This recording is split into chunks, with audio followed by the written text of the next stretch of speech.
kesempatan untuk menghilangkan dosa-dosa kita dan hisab pada hari kiamat. Ini akan kita fokus bahas nanti di poin ini.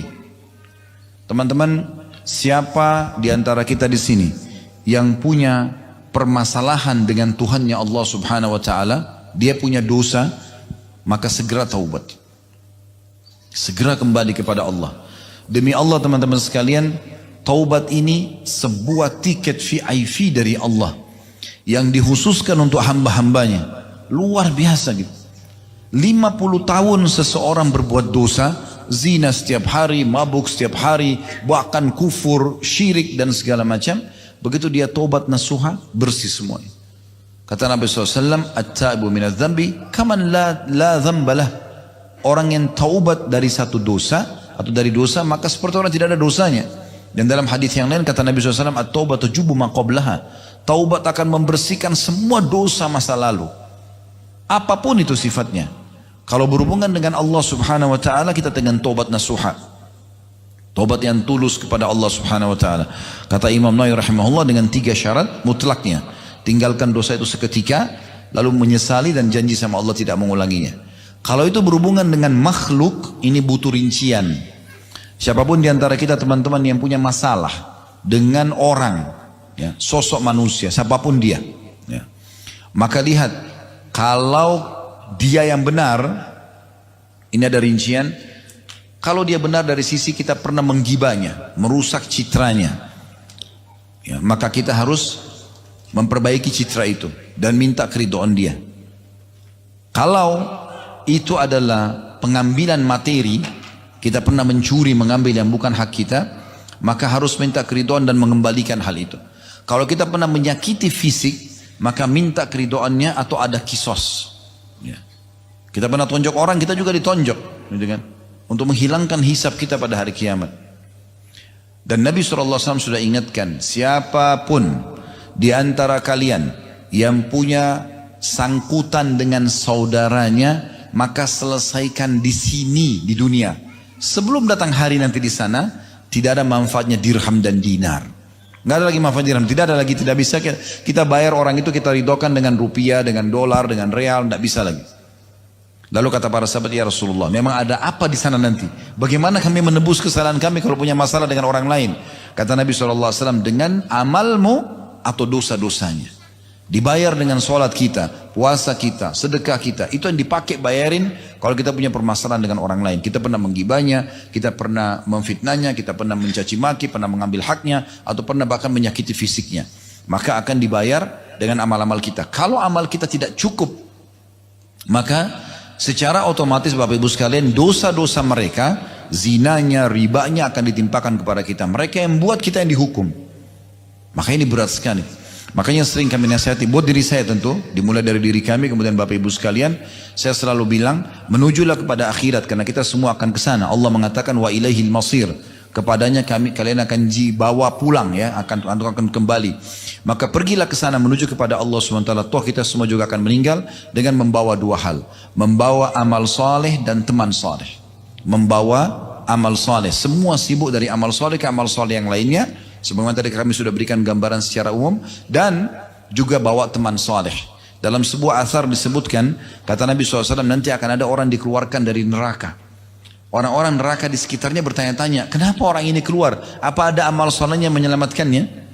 Maka kata orang-orang atau para malaikat yang menjaga neraka mengatakan, karena bantuan dan syafaat dari saudara temannya, ya, seseorang muslim yang memberikan syafaat kepadanya. Oleh karena itu, pada saat itu ahli neraka semua berharap pada saat di dunia mereka punya teman-teman yang soleh, yang bisa menyelamatkan mereka pada hari kiamat. Kita tidak pernah tahu, mungkin amal kita kurang, tapi ada orang-orang yang bisa membantu kita. Dan Nabi SAW mengatakan, akan ada dari umatku orang yang bisa memberikan syafaat sampai seperti suku Mudar. Suku Mudar ini jumlahnya jutaan orang sekarang, gitu kan? Maka dia bisa memberikan syafaat karena banyaknya amal soleh yang dia persiapkan. Jadi ini harus benar-benar menjadi sebuah poin pertimbangan yang matang sekali. Jangan sampai nanti kita akan ada hisab hari kiamat, ya. Dan nanti ya, kita harus jadi pertimbangan supaya ada orang yang bisa menolong kita nantinya. Juga jangan bawa 2 hal. jangan bawa dosa dan jangan bawa musuh. Itu saja sederhananya. Dari dosa ke dosa yang pernah kita kerjakan sekarang stopin, kita bertobat dan kita perbaikin. Tadi sudah kami berikan gambaran dan akan panjang lebar kita jelaskan poin ini insyaAllah. Kemudian yang kedua adalah jangan bawa musuh. Jangan setiap hari gosipin orang misalnya. Banyak orang sudah ikut pengajian, sudah mulai hijrah, tapi nggak sadar masuk menggibah orang lain. Gibah itu teman-teman menceritakan sesuatu yang ada pada saudara muslim yang dia tidak suka untuk diceritakan. Itu sudah gibah. Waktu Nabi SAW tanya para sahabat, apakah kalian tahu apa itu gibah? Yang Allah Subhanahu Wa Taala menyebutkan dalam Al-Quran surah Al-Hujurat, ayuhibbu ahadukum an ya'kula lahma akhihi maitan fakarihtumu. Apakah kalian mau dengan gibah itu dihukum seperti memakan bangkai saudaranya sendiri? Dan kalian tidak suka itu?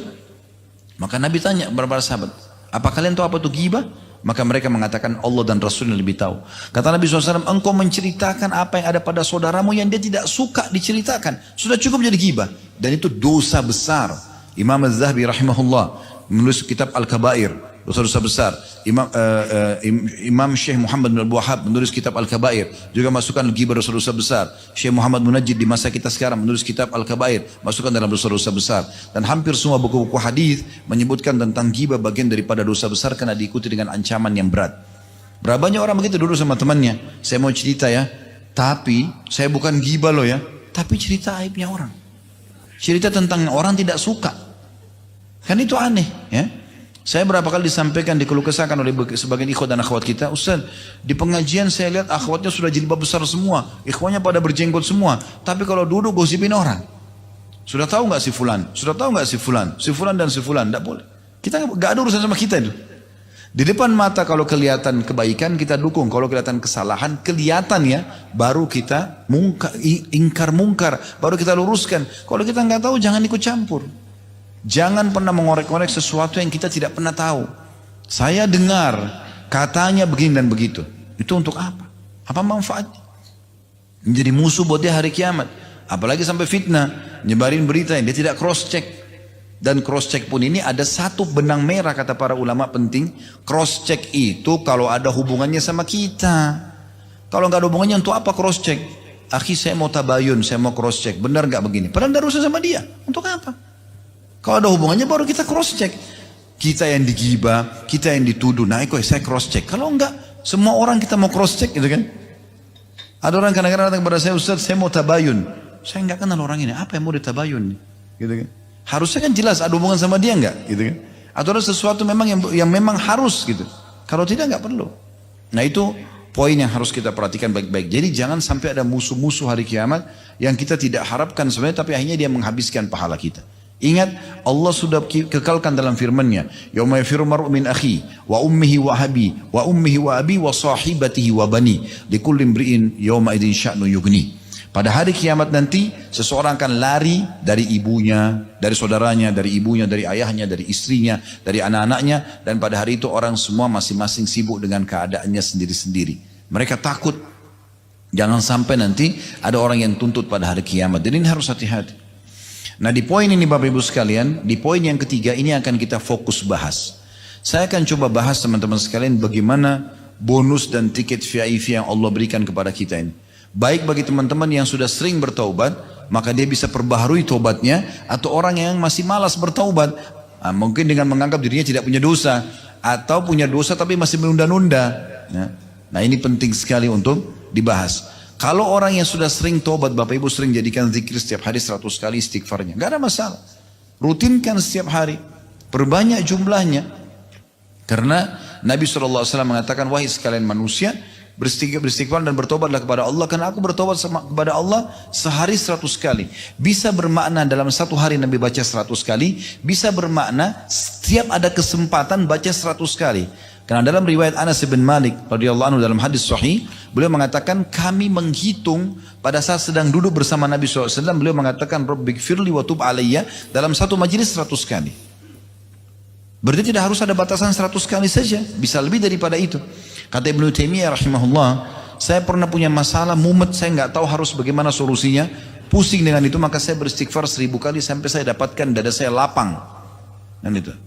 Jadi ini sebuah pola yang harusnya kita bisa terapkan dalam kehidupan. Bagi orang yang sudah biasa pun tinggal istiqomah dan dijaga itu. Bagi orang yang masih malas tobat karena menganggap dirinya tidak ada dosanya, ini keliru. Karena tobat dan istighfar tidak harus juga ada dosa. Apalagi dosa-dosa ini kadang-kadang ada yang kita tidak sadari ya. Sekarang kita lewat di satu jalan, contoh saja, ada pelang minuman keras atau ada satu iklan kemungkaran. Lalu kita lewat saja, itu kan bukan urusan saya, kita lewat. Itu dosa, kita harus amar ma'ruf nahi mungkar, minimal dengan hati. Kalau kita lewat kita nggak pungkiri berarti ada dosanya, kan begitu. Bukankah Imam Syafi'i rahimahullah memberikan pelajaran penting kepada kita? Beliau punya guru satu imam namanya Imam Waqi'. Setiap hari Imam Syafi'i pergi nyetor hafalan ke Imam Waqi', tapi selalu lupa. Maka Imam Syafi'i mengeluhkan masalah ini kepada gurunya Imam Waqi'. Dia mengatakan syaqautu ila Waqi'i su'a hifdhi. Aku mengeluhkan kepada Imam Waqi' tentang buruknya hafalanku. Wa akhbarani bi anna ilma fa arsyadani ila tarkil ma'asi. Maka dia memerintahkan kepadaku untuk meninggalkan dosa-dosa. Wa akhbarani bi anna ilma nurun, dan dia memberitahukan kepadaku tentang ilmu itu adalah cahaya. Wa nurullahi la yu'ta li'asi, dan cahaya Allah tidak akan diberikan kepada ahli maksiat. Imam Syafi'i rahimahullah mengubah sebuah pola pada saat itu ya. Jadi beliau yang biasanya menuju ke Imam Waqi' melewatin sebuah pasar, beliau ubah jalurnya.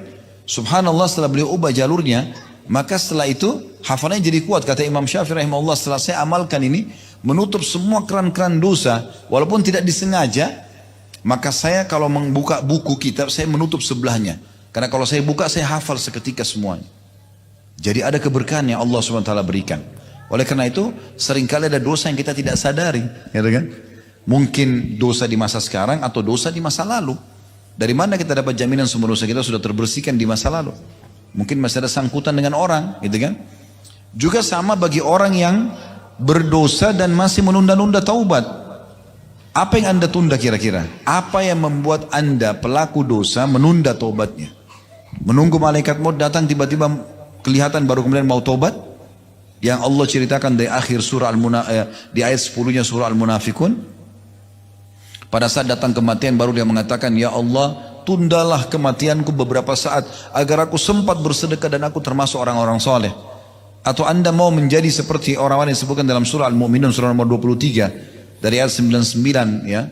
Disebutkan bagaimana penyesalan orang-orang pada saat meninggal, lihat kematian, mereka berharap ditunda kematiannya sesaat agar mereka bisa taubat kepada Allah Subhanahu wa taala. Tapi sudah tidak ada lagi kesempatan pada saat itu. Enggak ada lagi peluang untuk itu. Mumpung Allah masih kasih kesempatan, maka perbanyak kalimat ini. Saya juga ingin ditiberatkan poin di sini Bapak Ibu sekalian. Kalau Anda mau hijrah dan menjadi orang baik, orang soleh dan orang soleha, jangan setengah-setengah. Maksimal sekalian hijrah. Karena banyak orang-orang kita, teman-teman kita hijrah, tapi setengah-setengah. Dia sudah mulai ubah performanya, udah mulai dia ubah tontonannya mungkin, tapi pendapatannya masih haram, masih ragu kepada Allah Subhanahu wa taala. Kenapa ragu? Kenapa enggak sekaligus hijrah, berubah menjadi orang baik?